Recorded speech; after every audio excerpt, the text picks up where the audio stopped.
retomando Abrir los Ojos de este 15 de agosto del 2025 y como dijimos hace unos minutos, estamos en presencia, virtual pero presencia al fin por supuesto, y con la palabra del abogado, mediador, escribano y mucho más, Nicolás Giri. ¿Qué tal, Nicolás? ¿Cómo estás? Susana, buenas tardes, y buenas tardes para todos los que nos están escuchando. Bien. Nicolás, ¿qué opinión tenés, por ejemplo, del, digamos, mensaje, discurso que pronunció de media hora en cadena oficial el viernes pasado el señor presidente Javier Gerardo Milei? Más que del discurso en sí, que fue muy coyuntural al arrastre de la noche anterior nefasta que vivió el gobierno, que le salió todo mal en el Congreso y demás, creo que es un botón más que muestra la voluntad y la vocación, diría yo, autoritaria y profundamente antirrepublicana de este gobierno. Algunos que quieren pensar bien hablan de que esta postura tiene que ver con que ante la extrema debilidad que tienen no tiene más remedio que ponerse en ese punto para tensionar y lograr algunas cuestiones. Yo creo que no, que tienen vocación autoritaria y punto. Este gobierno en ínfima minoría consiguió el apoyo, sobre todo en los primeros meses, de casi todo el arco político, digamos, entre comillas, serio y responsable, que con el pretexto de darle gobernabilidad y por los votos que recibió en la elección, sintieron que la sociedad estaba pidiendo que se acompañe lo que este gobierno pedía. A los que ya peinamos canas, muchas de las cosas que están pasando nos suenan muy parecidas a las décadas del 90 y sabemos cómo termina. Y en este contexto, además de estar preocupado porque sabemos cómo termina, más preocupado porque este gobierno parece tener una vocación más autoritaria de la que exhibió el gobierno peronista de ese momento. Y a todos los que llevamos la bandera y la religión de la Constitución nos tiene que preocupar. Lamentablemente el contexto no acompaña para llamar la atención sobre estas cuestiones. La mayoría del electorado está en la cosa diaria y ve como muy lejano algunas cuestiones de los principios constitucionales. Ojo que esto no es solo del gobierno nacional, también se vio con la general apatía que hubo con el proceso de reforma en la provincia de Santa Fe. Sin embargo, creo que no logramos, los que trabajamos en derecho, los que somos activistas, los que nos gusta la política, expandir este mensaje de que esas cuestiones que parecen muy lejos nos modifican la vida cotidiana todo el tiempo, nos condicionan la vida cotidiana todo el tiempo. Pero bueno, que cada vez esa noción se pierda es lo que provoca, una de las causas que provoca el 50% de abstención electoral. Sí, coincido.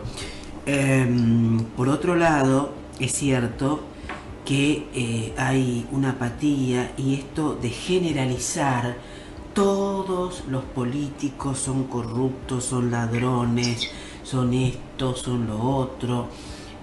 Todo es generalizar, como si, digamos, quienes están ocupando altos cargos en el gobierno, no sé, estarían haciendo tareas de beneficencia prácticamente.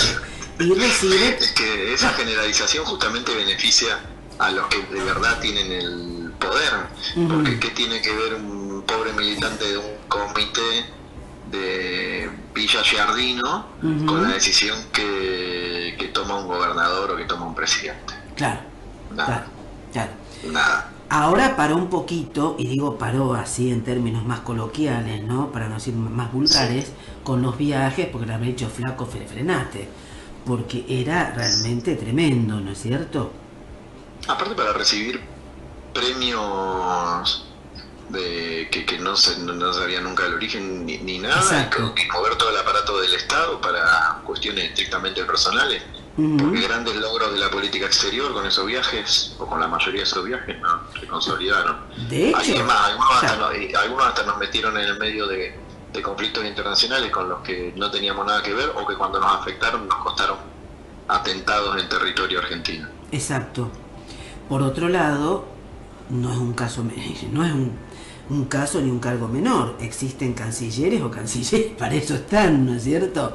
Claro. A ver, algunos países tienen la tradición de lo que se denomina la diplomacia presidencial. Pero yo creo que esos son lujos que se pueden dar los países cuyos líderes realmente son referentes mundiales y demás. Exacto. No podemos negar de que el presidente ha sido un referente mediático de esta nueva extrema derecha que está ganando oxígeno en todo el mundo. Y no lo digo despectivamente, es una posición ideológica que no comparto, pero para eso, en ese sentido, puede ser un referente mediático mundial, pero de ahí a que todo el país tenga que estar pagando esa fama de cuasi youtuber es un problema. De todos modos, y es lo que a mí me preocupa, el presidente no bajó de un plato volador, fue electo. Los que respetamos las reglas tenemos que decir lisa y llanamente, este es el presidente electo democráticamente en este país. Nadie puso en duda el proceso electoral. Es verdad. Entonces hay algo que los que tenemos otra visión de la política no estamos pudiendo transmitir, y ahí estamos fallando. Yo la verdad que hay algunas medidas, y esto lo digo como simpatizante de otra fuerza política, y en mi partido, la UCR, estábamos en otra alianza. Algunas medidas que este gobierno tomó, de hecho, estaban en plataforma electoral, no tomada a lo bestia, porque una cosa es hacer una operación quirúrgica y con un bisturí ir viendo, y otra agarrar un tramontina y empezar a cortar todo. Hay matices. Entonces, hay algunos caminos que se tomaron. Yo creo que ningún gobierno tenía otra alternativa. Ahora depende cómo, depende con qué conciencia. Yo no puedo aceptar que me digan no hay plata para discapacitados. Exacto. Si después veo que se aumentan exponencialmente los fondos para los gastos reservados de los servicios de inteligencia. Entonces no es que no hay plata. Uno cuando decide políticas públicas da prioridades. Y si mi prioridad son como gobierno 100.000 millones de pesos para la CIDE, pero no que no haya fondos para las políticas de discapacidad, es todo un tema. Ahí hay una decisión. Además, está muy bien, y coincido con lo que vos decís, Nicolás, el tema de jubilados y jubiladas, ¿no es cierto? Bueno. Que se lo considera como un privilegio. Martín Menem inclusive dijo algo de eso. Bueno, Menem, digamos... Bueno, que este gobierno nos hable de casta y todo lo demás, teniendo a los Menem ahí, y a toda la sarta de personajes que han metido, es todo un tema. Una contradicción. Sí. Todos los gobiernos tienen contradicciones, pero creo que esa es la más potente, y que el electorado de la Libertad Avanza no reacciona o prefiere mirar para el costado. Esto ya lo vimos con otros procesos de gobierno, en donde mientras todo más o menos iba atado con alambre, y algunos fanáticos preferían mirar para otro lado. Sale caro. Sí. Sale caro. Históricamente sí. Sí. Y considero que a corto plazo, vuelvo a decir, no quiero ser agorera, apocalíptica, pero es una olla a presión, como dije. Es tremendo lo que se está padeciendo, ¿no? Esto de estos discursos. La macro está ordenada según sus números, y habrá que verlo. Los que saben dicen que más o menos, qué sé yo, pero la realidad de la calle indica otra cosa. Y esta gente ataca tanto el sistema institucional que hasta en eso se vuelven autodestructivos, porque es ese sistema institucional el que puede sobrellevar un agravamiento de la crisis en la calle. Sí. Todos esos resortes. Sí. Basta hablar con los gobiernos locales para entender la magnitud de la crisis. Son los gobiernos, la primer ventanilla son los municipios. Y en muchos casos ya no saben cómo atender los reclamos. Es verdad. Nicolás, hablaremos en unos minutos. Bueno, toda la semana se estuvo comentando el caso, que hay tantos más, sin desmerecer, Julieta Prandi, Contardi, el caso de violaciones dentro del matrimonio, el tema de una violencia de género desenfrenada y tu opinión como militante, como persona con trayectoria, ¿qué está ocurriendo con el colectivo LGBTI+? Primero, la consecuencia de los discursos de odio que emanan desde lo más alto de las autoridades tiene consecuencias concretas. Nosotros, tanto en el Colegio de Abogados como en mi fundación, como en diferentes ámbitos en los que participo, hemos notado un aumento de la denuncia, los reclamos y los avisos de violencia directa contra personas del colectivo. Y eso tiene que ver con un discurso que habilita. Es un discurso que habilita. Lo que nosotros advertíamos cuando nos oponíamos desde la Federación Argentina de Colegios de Abogados y de otros ámbitos a diferentes modificaciones que se hicieron por decreto para eliminar organismos, es que, bueno, podemos decir, cada gobierno tiene derecho y legitimidad para organizar su gestión como mejor le parezca. Ahora, ¿cuál es el límite? El límite es la protección de derechos y cumplir las obligaciones que tiene el Estado. Si ustedes me eliminan el INADI porque creen que el INADI no servía como estaba, díganme qué organismo va a cumplir las funciones de garantizar los derechos que garantizaba el INADI. Exacto. Si ustedes eliminan algunas dependencias como el Ministerio de la Mujer, que fue una eliminación ideológica, Mujer, género y diversidad, ¿no? Si vamos a eliminar cada organismo de gobierno que no funciona, eliminemos todo. ¿Y qué hacemos? Entonces eso se podría haber manejado distinto, pero fue una cuestión de un sesgo profundamente ideológico. Pero más allá de eso, bueno, muy bien, querían hacerlo de otra manera, muy bien. ¿Quién se ocupa de llevar adelante las políticas contra la violencia de género? Que existen y que está, y que es algo que... Porque en eso este gobierno particularmente ha decidido no prestarle atención, pero también tenemos que evitar los discursos hipócritas. Yo soy, desde mi rol desde el Colegio de Abogados, de la Federación del Colegio de Abogados, profundamente crítico del Poder Judicial. Los jueces han encontrado que ante una denuncia de violencia de género es como que se lavan la ropa dictando una inmediata orden de restricción que después aquel que está dispuesto a seguir golpeando y a matar no cumple. No hay otra medida. Es verdad.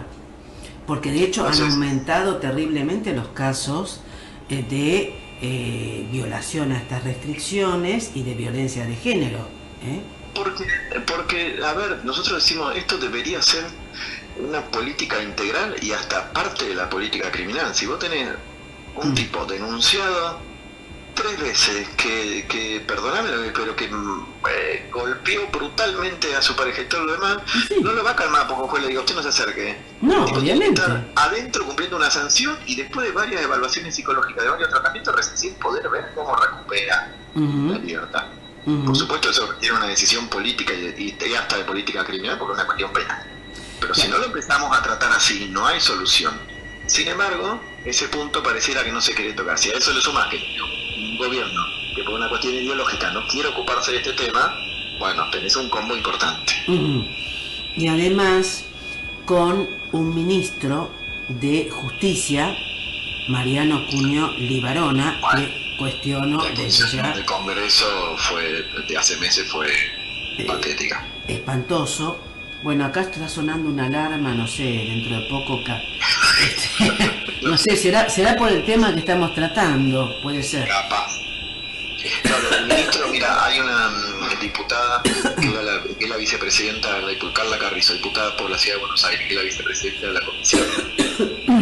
Puso el ministro, que fue muy claro, ministro, acá no importa su opinión, acá que importa lo que dice la ley y lo que hay que proteger. Exacto.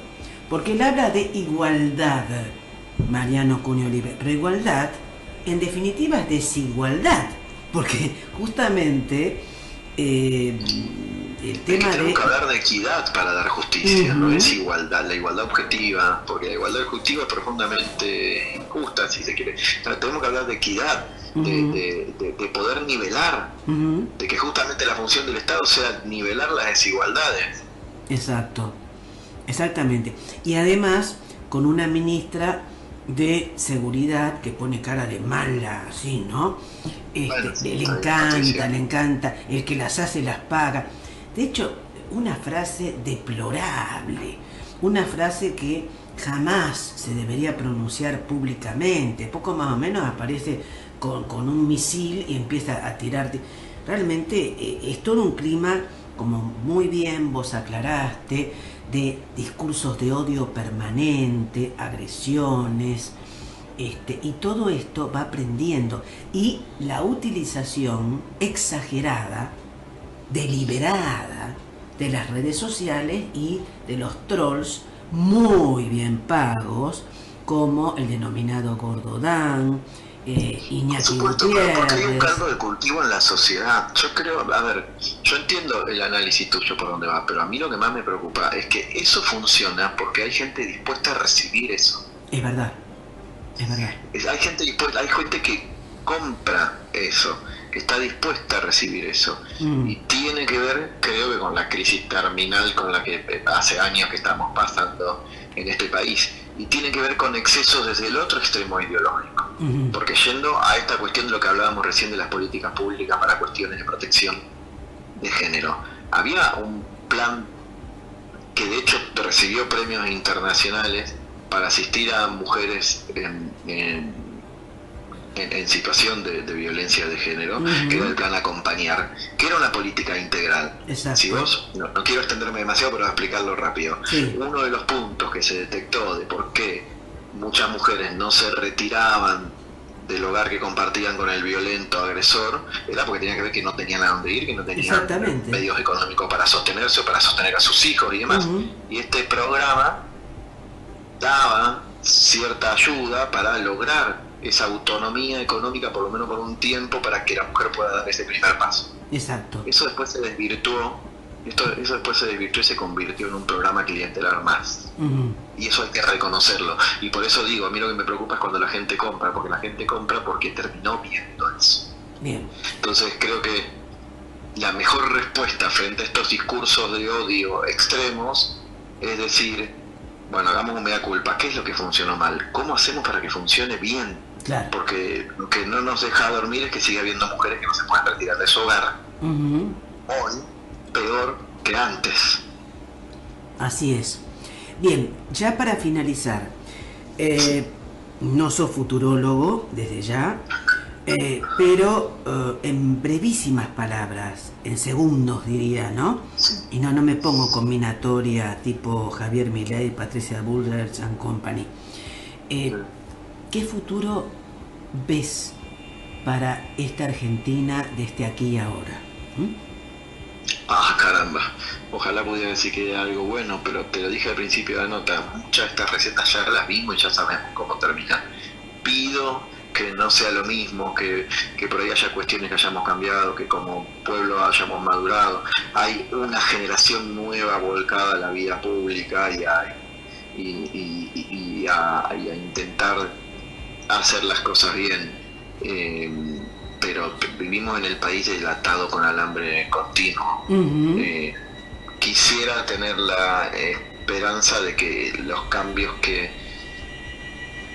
estuvieron buenos continúen y las correcciones que haya que hacer, las elecciones lo vayan acomodando. Yo soy profundo creyente en la democracia. Bien, Profundo. bien, Pero bueno, también tenemos que confiar en que la clase dirigente esté a la altura y ahí tengo más dudas. bien. Nicolás, muchísimas gracias por concedernos esta nota y si en otra oportunidad, como siempre decimos, estás dispuesto, te convocaremos nuevamente. Muchas gracias. Siempre, siempre un gusto hablar con vos, Ana. Buenas tardes. Buenas tardes. Brevísima pausa y continuamos en Abrir los Ojos.